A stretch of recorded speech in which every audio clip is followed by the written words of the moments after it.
जय जय श्री हरिवंश।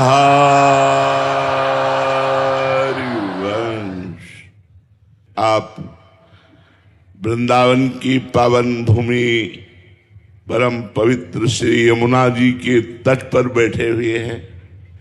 आप कृपा करके दर्शन देने आए, कृपा करके वृंदावन का लाभ लेने आए, इसलिए सबको मन से नमस्कार है, प्रणाम है। मनुष्य जन्म बड़ा दुर्लभ कहा गया है शास्त्रों में। दुर्लभो मानुषो देहो देही नाम क्षण भंगुरा तत्रापि दुर्लभम मन्येत वैकुंठ प्रिय दर्शनम। मनुष्य देह बड़ा दुर्लभ है। महाराज निमि ने नौ योगेश्वरों से प्रार्थना की, मनुष्य देह बड़ा दुर्लभ है पर ये क्षण भंगुर है, किसी समय भी मर सकते हो। कोई भी घटना, कोई भी रोग, कोई भी निमित्त बन सकता है और आपका शरीर नष्ट हो सकता है। क्षण भंगुरा। इस दुर्लभ देह की दुर्लभता है। तत्रापि दुर्लभम मन्येत वैकुंठ प्रिय दर्शनम। भगवान श्री हरि के प्रेम करने वाले प्रेमी संतों का दर्शन दुर्लभ है। ये बात महाराज जी मैंने कही। संतों के दर्शन से क्या लाभ मिलता है?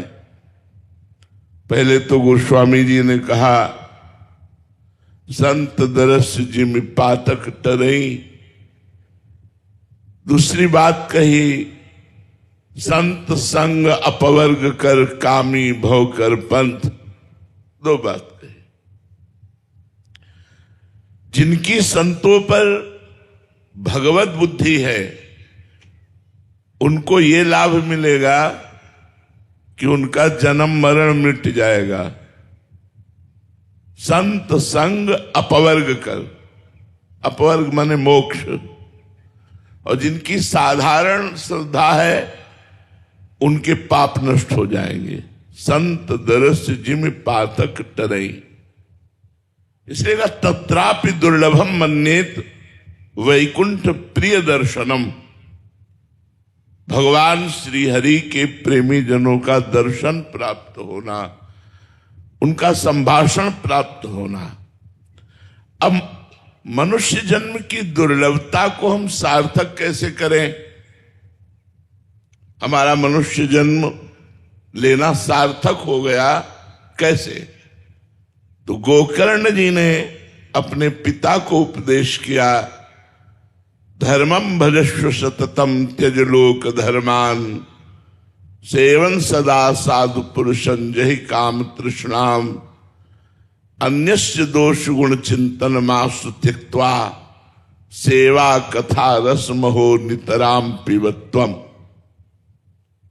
सदैव धर्म का भजन करना चाहिए। भजन माने होता सेवन, सेवन माने धर्म को धारण करना चाहिए। हमारा शास्त्र क्या कहता है, हमें मनुष्य जन्म लेकर कैसे आचरण करने चाहिए, ये जब ज्ञान होता है तब धर्म का पालन होता है। धर्म किसे कहते हैं? जिसे शास्त्र और संत आदेश करते हैं करो, उसे धर्म कहते हैं। अधर्म किसे कहते हैं? जिसे शास्त्र और संत कहते हैं ना करो, उसे अधर्म कहते हैं। तो धर्मम भजस्व सततम। सततम माने निरंतर धर्म से रहना चाहिए। तो धर्म तो बहुत है। पत्नी का धर्म है पति की आज्ञा का पालन करना, पुत्र का धर्म है माता पिता की सेवा करना, पिता का धर्म है पुत्र आदि की सेवा। तो क्या इससे भगवत प्राप्ति हो जाएगी? बोले नहीं, इस धर्म का फल है भागवत धर्म को धारण करना। धर्मम भजस्व सततम त्यज लोक धर्मान। इन लोक धर्मों का त्याग करके भागवत धर्म का पालन करो। बोले भागवत धर्म क्या है? मन से, वचन से, अहंकार से, इंद्रियों से, अनेक जन्मों के स्वभाववश जो जो कर्म बने वो भगवान को अर्पित कर दिए जाएं, भगवान के लिए किए जाएं और भगवान का नाम जप किया जाए। बोले तो बड़ा कठिन है। तो बोले संतों का संग करो। धर्मम भजस्व सततम त्यज लोक धर्मान सेवन सदा साधु पुरुषन। लोक धर्म का त्याग करके भागवत धर्म में चलना ये बड़ा कठिन है, लेकिन इस कठिनता की पूर्ति जो संत समागम करते रहते हैं उनको हो जाती है। उनमें इतना आत्मबल आ जाता है कि संसार का मोह त्याग करके, अज्ञान त्याग करके भगवत धर्म में चलने लगते हैं। संतों का सेवन करें। तो आगे लिखा कि संतों का सेवन करने में सावधानी क्या रखनी है? बोले जय काम तृष्णाम। ये कामना और तृष्णा, तृष्णा कहते हैं भोगे हुए विषय को पुनः भोगने की इच्छा, और कामना कहते हैं सुने हुए देखे हुए भोगों को भोगने की इच्छा। जब तक कामना लेकर संतों के पास जाओगे, तृष्णा भोगे हुए भोगों को पुनः भोगने की इच्छा लेकर के जाओगे, तब तक भगवत प्राप्ति में बड़ी बाधा है।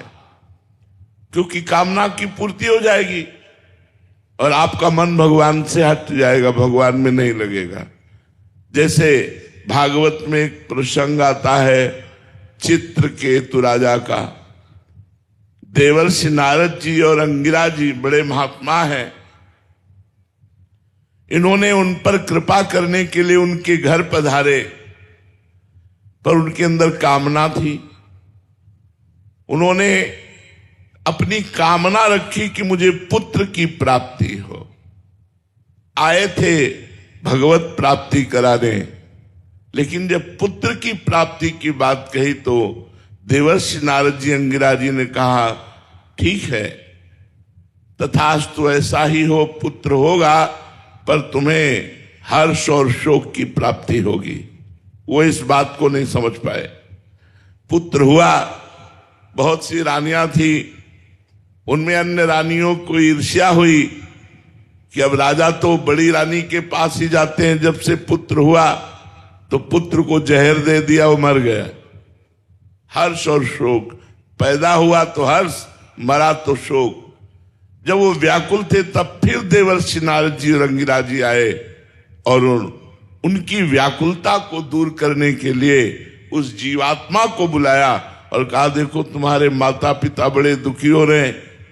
उस जीवात्मा ने कहा कौन किसका माता पिता? कई बार ये हमारा पुत्र बन चुका है, कई बार कौन क्या बन चुका है, हमारा इससे कोई संबंध नहीं।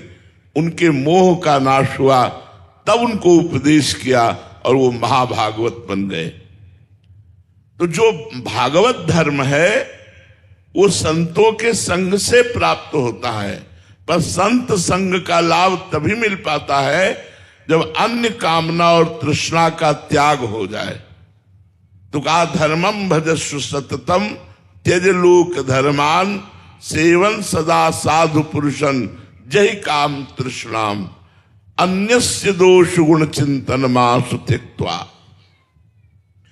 दूसरे के गुण दोषों का चिंतन करना त्याग देना चाहिए। यदि साधना में परिपक्वता लानी है, यदि अपने पुण्य बचाने हैं, तो कभी किसी की निंदा ना करे, किसी का दोष दर्शन न करे। और गुण भी मायाकृत हैं, इसलिए हम गुणों से प्रभावित नहीं होते। सुनो तात मायाकृत गुण दोष अनेक, गुण या उभय न देखी देखी सो अविवेक। ये गुण दोष में संसार रचा हुआ है, इसमें हम सब में भगवान को देखने की चेष्टा करें, गुण दोष की नहीं। तो बोले इतनी सामर्थ्य कैसे आएगी कि हम किसी के गुण ना देखें, किसी के दोष ना देखें? बोले सेवा कथा रसम हो नितराम पिबत्वम। सबको ठाकुर सेवा विराजमान करनी चाहिए, सबके घरों में ठाकुर जी होने चाहिए। ये कलयुग है, ऐसे उपदेशों को मत सुनो कि मूर्ति पूजा मत करो, ये मत करो, वो मत करो। ये सब कलयुग भगवान का तांडव है जो भगवान की आराधना में विघ्न डालते हैं। सबके घर में ठाकुर होने चाहिए, चाहे छोटे से ठाकुर विराजमान करो, उनको विराजमान करके स्नान कराना, वस्त्र धारण कराना, सुंदर सुंदर भोग लगा करके पवाना। अगर ऐसा करोगे तो निश्चित आपके पाप नष्ट हो जाएंगे, भगवत प्राप्ति होगी। क्योंकि भागवत कहती सेवा कथा रस्म हो नितराम पिबत्वम। ठाकुर जी की अष्टयाम सेवा करो, नहीं कर पाते तो 2-3 याम की सेवा करो। और कथा रोज भगवान की चर्चा सुननी चाहिए। इसके लिए कोई समस्या नहीं है, मोबाइल है, आप किसी भी संत भगवान की चर्चा सर्च करके सुन सकते हैं। तो सेवा कथा रस्म हो नितराम पिबत्वम। ठाकुर जी की सेवा हो और भगवान की कथा सुनने को मिले और रोज नाम जप करने को। नाम जप का नियम ले लो। कलयुग भगवान की कृपा से काउंटर चल गया है। तुम्हें तुलसी की माला लेकर जपने में यदि सुविधा नहीं लग रही है तो काउंटर रख लो, राधा राधा राधा राधा। जो नाम तुम्हें प्रिय हो वो खूब नाम जप करो, या जो गुरु जी ने दिया है खूब नाम जप करो, इसी से तुम्हारा मंगल होगा। गुरु पूजा केवल वस्तुओं से नहीं होती, गुरु को तुम्हारा मन चाहिए। सच्ची मानिए, हम हृदय से कह रहे हैं, हमें तुमसे कुछ नहीं चाहिए, कोई सांसारिक वस्तु नहीं चाहिए, हमें तुम्हारा मन चाहिए। यदि तुम हमारी बात मान जाओ और मन से राधा राधा राधा वल्लभ श्री हरिवंश, राधा वल्लभ श्री हरिवंश रटो, गुरु पूजा हो गई। ये करना चाहिए। बाह्य वस्तुओं से भी पूजा। फल पुष्पत्रम पुष्पम फलम तोयम ये में भक्ता प्रेक्षति, गीता जी में लिखा है। पत्र पुष्प फल तो जो कुछ है वो गुरु के चरणों में समर्पित करके ये भी पूजा की जाती है। लेकिन सर्वोपम पूजा है गुरु को मन दे देना। इसलिए मन से नाम जप करो, तन से सांसारिक कर्तव्य कर्म का पालन करते हुए उसे कृष्णार्पणम वस्तु करो। उस कर्म को भगवान को समर्पित करो और रोज प्रार्थना करो, हे श्री जी हमारी बुद्धि शुद्ध रहे, हमसे ऐसे आचरण बने जो कभी भी अब हम आपसे विमुख ना होने पावे, आपका चिंतन बनता रहे। यही जीवन का परम लाभ है। खूब नाम जप करो, कोई नशा मत करो, कोई गंदे आचरण मत करो। श्री राधा वल्लभ लाल की।